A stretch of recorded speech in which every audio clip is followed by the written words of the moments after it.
Hi guys and girls, Burnett here, and I'm responding to a question on my YouTube channel which was brought up by Debbie, and we were initially talking about, she'd raised kind of a comment on my channel about manifestation. She was watching one of my readings which was talking about the beautiful blessings that were coming in, and she kind of went, well, it'd be nice if that was for me. And initially how I tackled that was, well, why isn't it for you? What is within self that feels like you don't deserve those blessings? Yeah. And what was at the heart of that, which I'm loving that Debbie shared this with me, is it wasn't actually that. It was more that she was struggling to raise her own vibration because she was going through some health issues, and she'd been going through them for a very long time, like 9 years. And I'm not going to share what they are because they're personal, right? And I said, and instead of there's quite a lot of, I guess, shared experiences that I can share with you. And it was going to be too long of an answer to share it with her there. So I said, you know what? I totally get where you're coming from. And I'm going to do this little video for you to kind of hopefully tackle the whole thing about when you're going through long-term health issues, or even if it's something that you have to rehabilitate from. And how do you keep that positivity and maintain your vibration?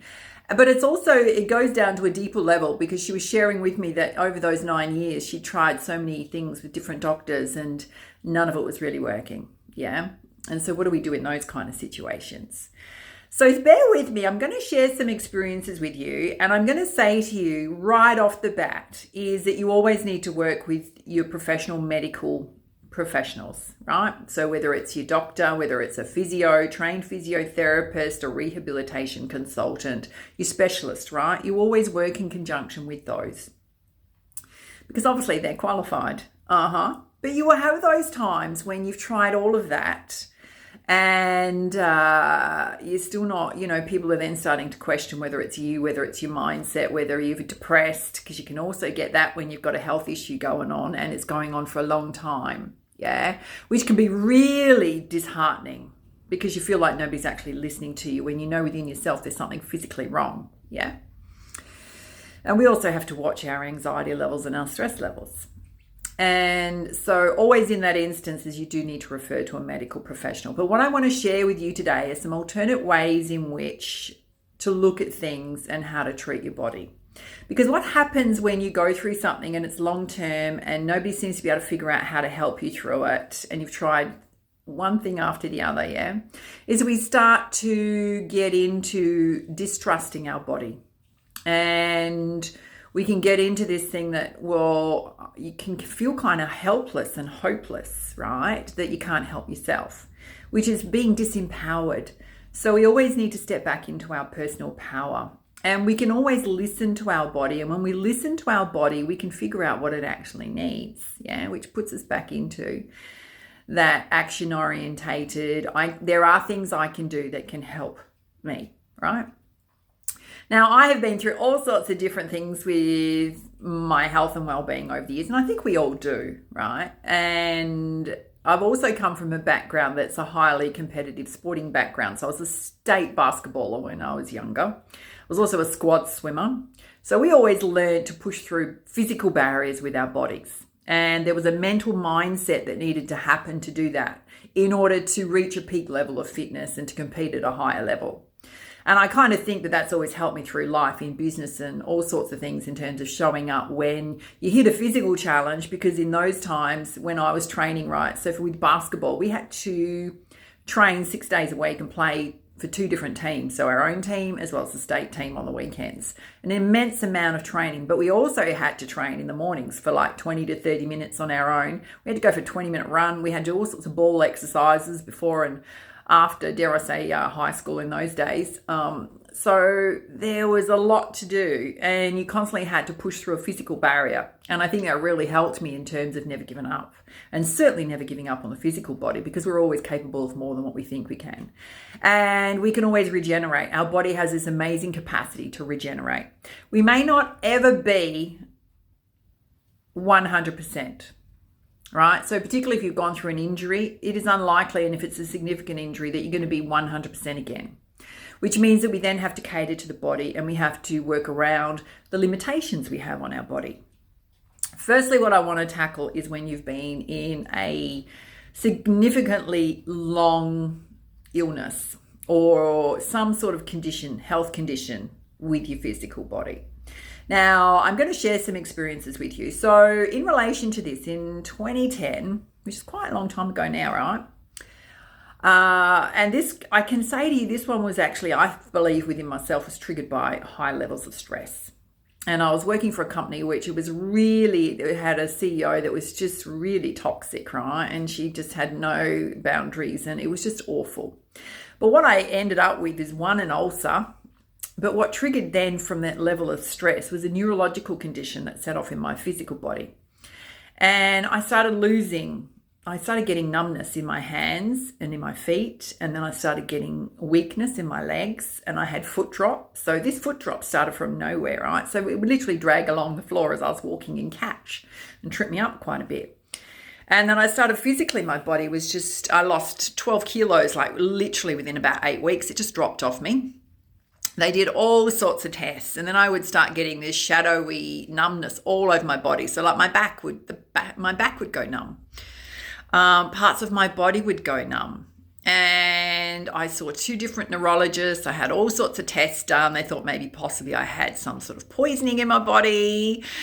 Nobody could figure it out. This went on for 18 months. And by the end of that, I was really debilitated in terms of my ability to exercise. I was so weak and I was a very strong swimmer. I couldn't even swim from one end of the pool to the other. Yeah, that's how weak my legs had gotten. And I got to the second neurologist who then looked at me and said, "Are you depressed?" And I'm like, hell, here we go, right? So you can get that bloody attitude. So here I am. Am I depressed when physically I've lost the feelings in my hands, my feet, got foot drop, intermittent numbness going off in my body? Yeah. And I thought at that point I was like, right, that's enough of this specialist rounds. I'm going to have to do something to help myself. So what I did, and this took me quite a few months, is that I got some specialized fins for swimming in the pool that would help kind of boost me along in the pool, because I literally couldn't actually like paddle my feet. There was just nothing. My feet weren't working really. I went and saw a physio and we started on some physio exercises. They tested my feet to see if there was issues with the balance. We figured out that I needed orthotics, so I got those. But still I had this massive weakness going on. And I literally just every second day I would go to the pool and I would get a kickboard and I'd put those fins on and I would just do my best to swim from one end to the other. And it was literally just kicking my feet and my legs to get them strength back. Because in my mind, I went, you know what? And nerve regeneration is very, very slow, my love. So slow, like 1 millimeter, a tiny amount a month is how much your nerves regenerate from nerve damage. But within myself, I thought, you know what? I know my body. And I know that we have these neural pathways and I know that we can tap off that electricity between the nerves and that we could regenerate ourselves. And the body and the nerves will remember that pathways to those legs kicking and those feet moving, right? So within myself, that's what I said to myself. And I could literally physically imagine it within myself as those nerves firing off and regenerating. So week after week, month after month, I got my strength back very, very slowly. And I did work with a physio, but a lot of it was just me showing up in the pool. And in the end of that, right, I got so good. I could take the fins off and everything. And I got back to my lap swimming and I got the strength back in my legs. I can tell you now, to this day, I still have numb toes and I have the ends of my fingers are numb. So it wasn't something I imagined, darlings, but nobody could figure it out. So what that example is of, you've got to come back and trust your own body, your physical body. So whether it's you try alternate things and you try different things to strengthen yourself, or, if it's something around certain kind of skin conditions and things, you've got to try different things, yeah? I've been through a fractured kneecap in 2015. I had to rehab from that in the pool. I did it with a sports physio. Currently I'm working with a torn hamstring right at the butt muscle at the insertion point, right? I've been trying to work on that for 9 months now. And I also tore a hip cartilage. This is from a gym activity where the muscle literally just popped, right? But I never give up. So I'm working with a therapist on that, but mostly I'm doing most of it myself. So I've been through major car accidents, which damaged the joint in my collarbone from the seatbelt, right? That was 12 months of rehab with the sports physio. I still do those exercises in the gym to this day. I have never given them up. It's about never giving up. I've been through breast cancer treatment. Now that was, darlings, really tough on the physical body. And this was in 2018. I was in peak fitness. I went through radiation therapy. I had a lumpectomy done, so I had to recover from the surgery. Within 2 weeks, I was back in the gym. Wasn't comfortable, darlings, but I was back in the gym. Within a week, I was out doing gentle walks. So it's always about keeping up that fitness level, even if it's, just at a very gentle level, and gradually working back into. I had a lot of difficulty lifting my arms up because you have surgery under the armpit to remove lymph nodes and all that kind of stuff. And then once you recover from that surgery, you're then going into radiation treatment, which I thought I was going to breeze through, and I did not. Did not at all, right? Knocked the stuffing out of me. It drains so much of your vitality. I got radiation burns that I had to cope with, and they give you this very simple thing of spoiled salt water with, some padding kind of thing to ease the burns. It doesn't help at all. So I had to figure out a way to soothe it myself, tried all sort of concoctions from the chemist to try and soothe it. The radiation treatment, it just saps your energy so much. My hair fell out, all sorts of stuff happened. And within that, how do we keep, you've literally just got to focus day to day in those situations to move yourself through it. I did a lot of guided meditations when I was going through the radiation treatment. I would literally lay down with a mattress on the floor for about 2 or 3 hours with my pooches because they love it. Surround myself with candles and crystals and meditated to guided meditations to get that rest back. Yeah, I took a lot of vitamins. Even today, I take a lot of vitamins, and it'll be different for each of you just to boost yourself up. I do a high antioxidant diet. These are all things you can do on your own. Right? Vitamin-rich foods, drinking lots of water, watch your caffeine intake, watch your alcohol intake. One of the biggest things around your health and well-being is managing your stress because stress, when you get it at a certain level, can be so toxic in your body because what happens is it releases a certain level of stress hormones when you're in mild anxiety. When you're at prolonged stress levels for a long time, you start releasing cortisol into your body, which then it can trigger all sorts of illnesses because at a sustained level, you're really impacting your body. Now, to me, honestly, I think the breast cancer was a result of a high level of stress within family. Yeah, there was certain stuff been going on for years. I kind of attribute it to that, to be honest with you, more than anything. So you've really got to learn how to manage your stress levels on a day-to-day basis and release stress and work in and aspects of self around wellness. Now, all these things can help. When I was going through the breast cancer journey, they try and give you a standard treatment that's for everyone, right? No matter what level of breast cancer that you're at in certain aspects in terms of the treatment. And I looked at it and I did my research and I went through with a specialist in terms of, well, how's that going to affect my body? Because they wanted to give me 6 months of chemo. And I went, well, hang on a minute. One, I've never wanted to put chemo in my body. I said, well, what impact is 6 months of chemo going to have on my outcome? Because they do all these risk ratings, right, to give you an idea of whether cancer will come back based on the treatments they're going to prescribe to you. And over 10 years, darling, it was going to make a 2% difference. And I went, right, not signing up for that. I'm now 4 years cancer-free. I've never needed chemo. I'm not saying that don't do it, but I'm saying you've got to really trust your body and to not blanketly take advice without researching it and finding out what is the best solution for you. Now, if you can hear that noise right now, we're just getting a lot of rain, yeah? Even when it comes to specialists, I'm not saying to question what they're doing, but you've got to question what's right for you and how can you help yourself. And we can do all sorts of practices on a daily basis that looks after our health and well-being. Whenever I've recovered from an injury, I've never given up, no matter how painful it is. And I certainly have parts of my body that are stiffer than others that will never fully recover from a certain injury, particularly like the knee when I fractured the kneecap. That will never bend as like it used to bend. I have to say, darling, I'm a tad clumsy. Yeah, that was a clumsy one, that one. Fell over coming out of a cafe, yeah. Yep, missed a little step. Yep. I was with a girlfriend at the time. She thought it was hilarious because she saw me tumbling. And then I went, oh, I actually can't stand up. Oh, yeah, well done, Rose. Yeah, well done. But these are all kind of experiences. And I guess the other thing I want to say to you is you can get stuck in victimhood when you go through a long term. And I'm not trying to be harsh, right? And you can feel that woe is me. And at times you do need to feel that woe is me because life is bloody tough sometimes, right?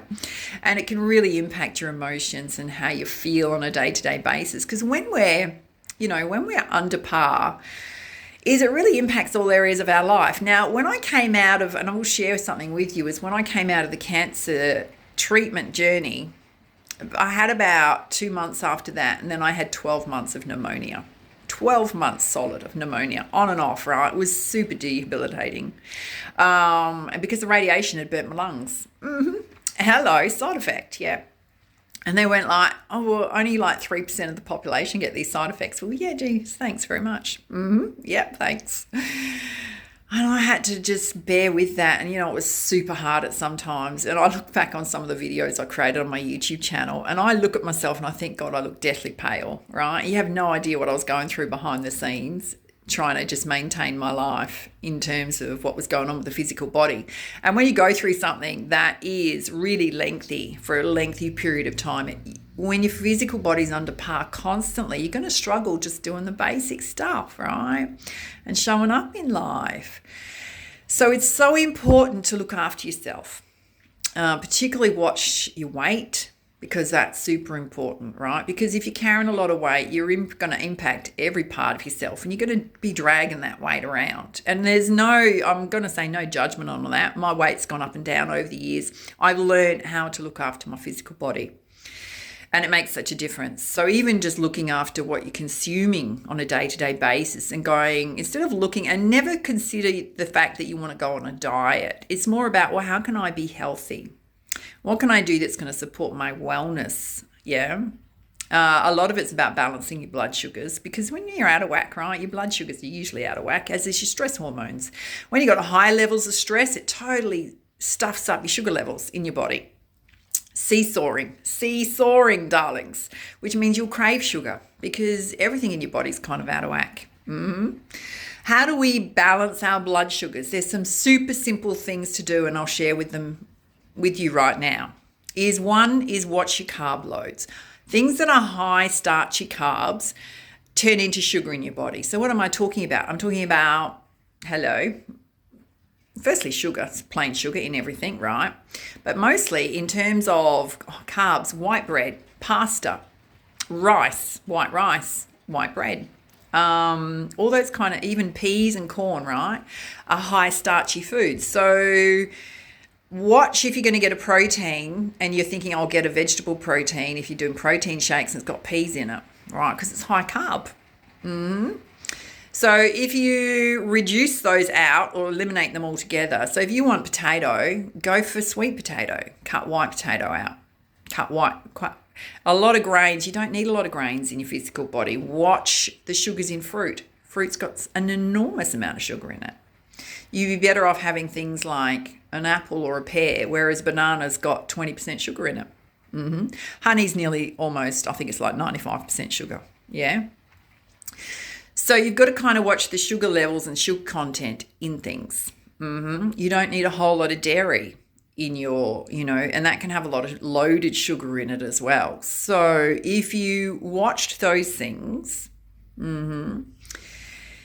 versus dieting, all right, so then you switch some of those things out or have as much of a reduced of that as you possibly can. And sometimes we do need a bit of a carb fix because our body will crave it.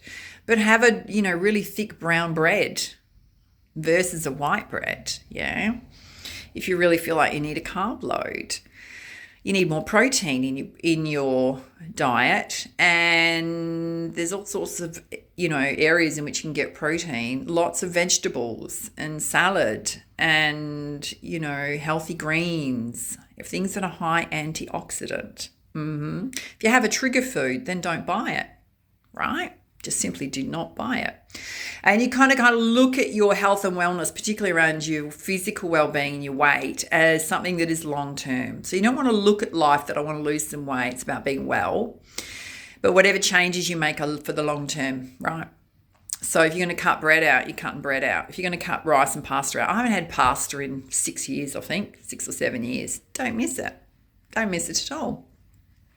You've got to make lifestyle changes for the long term. And you know what? If you've always struggled with your weight, that's the key thing that you're missing. One, it's balancing your blood sugars and then looking at changes in your life as a lifestyle change. Now, the other kind of lifestyle changes that you want to do, Debbie, hello, Debbie, and everybody else out there, in terms of raising your vibration and how you're feeling, particularly when you're struggling with your health, is you've got to incorporate into your day putting yourself number one. What does that mean? So you've got to make time in your day to exercise, gentle walk in nature, whatever you can manage. If you're working with a sports physio in a routine, you know, for me, what do I do? So I go to the gym 3 times a week on those in-between days if it's not raining, because it's winter here, darlings, winter. I get out in nature and do a beautiful walk. That's as hard as it is. I used to do yoga, but I haven't really found a really good yoga teacher for a while. Whatever it is for you that you enjoy doing, you might enjoy swimming or cycling, whatever it is, but you've got to incorporate at least 30 minutes to 1 hour of exercise 5 times a week. Minimum, darlings, minimum. 4 at the 4 if you're really struggling with it. At least 30 minutes. You know, you really need to be hitting 45 minutes to an hour of exercise 5 times a week. Yes, give yourself a couple of days off. Yep. Doing those practices that create balance and wellness within your mind and your emotions. So, you know, every week I go to a sound therapy class. I get to lay down and just zone out, darlings, and release a whole lot of stress and baggage. We all carry it around with us. You know, join a meditation group, do your own guided meditations. You know, I don't consume the news because it's highly negative. I haven't done it for years. I still watch Netflix. Hello, like that. But you've got to watch what you're consuming as well and what you're putting into your mental mindset that's negative. Watch that. Yeah, try and minimize that as much as possible. Try and minimize some of your screen time because we can certainly overstimulate our brain. It's about recognizing when you're feeling in high states of stress and anxiety and doing some things that calm yourself, you know, in those moments. And whether it's stepping away from something, having a cup of tea, you know, bringing yourself back into balance. Every morning, not every morning, but I do try to do my own oracle card readings. I find it super uplifting. I mean, it helps guide my day. I've started playing a meditation music when it's happening, but I have candles going. I have incense going. Oh, my pooches are there falling asleep to the meditation music now. Yeah, there's a bit of snoring that goes on. These are all kind of practices that help to reduce anxiety and stress, but also lift you up. You know, walks in nature, you want to take them to a different level. So walks in nature, you want to tap into universal source energy and the sound of the universe beneath all the other sounds. And when you can get to that place, you know that you're in a bit of a Zen zone in your presence. So what does that mean? You know, it's about listening to the sounds around you, feeling the wind on your skin, the sun on your face, the birds, listening to the birds, listening to their wings flap past, you know, really taking in flowers on bushes and leaves on bushes and the wind rustling through the trees and looking at the water if there's water, bodies of water. When you get to that state, you're out of the mind mostly, right? But you're in your conscious state, but you're connected and present and grounded to Mother Earth. I'll tell you something that happened to me the other day. And you always want to tap into your spirit guides as well, because I know that you're all highly spiritual. You wouldn't be watching my channel, yeah? And I know this video is going quite long, but I think we need this message. So I was going on this walk, and I have a bird sanctuary here, which is just so beautiful. Yes, so beautiful. And I was practicing that because my mind was just pinging off everywhere on that walk. I was de-stressing, darlings, on the way. I always de-stress on the first half of my walk, and then I'm pretty good on the way back. And I was doing exactly that. And I was looking at the blossoms on the tree, and I was super appreciating the birds because there's so many different types of birds, yeah. But as I was getting closer to the end of my walk, I went to Spirit. You know what? And because my animal spirit guide's the eagle. And I hadn't seen one out there for a while. And I said, it would be great. It would be great, Spirit. And I said it internally, not out loud, projecting it out to the universe. If I could see an eagle before I finish my walk, to let me know that you and I are connected, that you're listening to me right now. And this is no joke, darlings. Within 2-3 minutes, that eagle flew out of a tree right next to me, like a short tree, probably about 6 foot high, straight up into the air. And I'm like, is that an eagle? I was looking at it. I was going, I think it is. Well, that was quick, Spirit. And there's a walkway, so it was heading up. So they go quite high, right? But where he'd flown off from was right next to a lake. And there's a walkway, a wooden walkway across it to get to the other side of this walk. It's nearly to the end of my walk. And I always do this thing with my hand, right? I put it right up in the air. And the eagles love it because they're going like, what is that human doing? Like, what is that creature doing down there? So they fly above it and come and check it out. And he or she did that. And I always feel so blessed when they do it because they kind of circle, yeah. And that's how tapped in you can get to your spiritual body, right? And the universe. And I'm like, thank you, universe. Thank you for that confirmation that you're with me. And thank you for the beautiful eagle today. But I do digress, but not really, because we got to tackle the physical body on so many levels. And it's not just the physical body. So one, we've got to tackle the stress levels. We've got to trust our bodies and listen to them, right? So there will be a point when you're rehabilitating or you're trying to get through something where you're going to have to work through the pain, and the pain will get less and less, right? The more that you get more strength, the more that you work through whatever pain issues are going on in your body or conditions that are going on in your body, yeah? You've really got to look at those stress levels as much as you can, reduce stress in your life. You've also got to be determined and be courageous to go, I'm going to sort this out, right? Whatever I do, I'm going to figure out a way to sort out this health issue. And I'm not going to lose my optimism and my positivity. And I'm going to continue to put one foot in front of the other. I'll tell you a story. I walked once when I was going to radiation therapy because I was feeling so crap, darlings, right? I thought, I'm actually going to walk there because it was like probably a 15-minute walk from my place. They'd built this new centre. I don't know if it was a smart move. But I thought, you know what? I'm going to walk there. So I walked there, and on the way back, you always feel like sometimes you get really deep brain fog, right? And I thought, I don't know that this is a good idea. And they do give you like coffee and hot chocolate and biscuits and stuff like that, which I did indulge in, darling, just to boost myself up when you come out. And I thought, now I've really got to muster myself up and walk home. And the more I walked, the less the brain fog happened, and it did lighten my load. And, it was really that whole concept that we can always overcome with our mindset what's going on in the physical body. Yeah.